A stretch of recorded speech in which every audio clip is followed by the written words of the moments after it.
हम एक स्पोर्ट गाला करने जा रहे हैं जिसमें फैमिलीज भी आएंगी और यूथ और चिल्ड्रन भी है।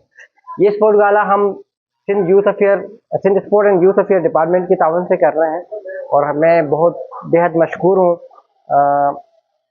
अपना minister of sport and youth affair का कि उन्होंने हमें एक ग्रांट दी और जिसके तहत हम मलिर के नौजवानों को एक बेहतरीन एंटरटेनमेंट जो है वो स्पोर्ट गाला पेश करेंगे।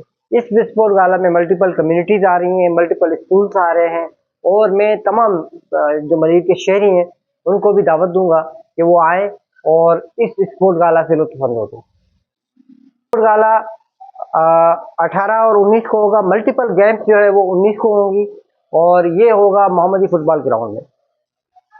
रजिस्ट्रेशन तो हो गई है लेकिन टग ऑफ वार है, उसमें भी लोग आ सकते हैं। अपना एथलीट्स है, मतलब जो दौड़ने का मुकाबला है, लॉन्ग जंप है, बेसबॉल है, ब्लाइंड रेस है और इसके अलावा जूलन थ्रो है।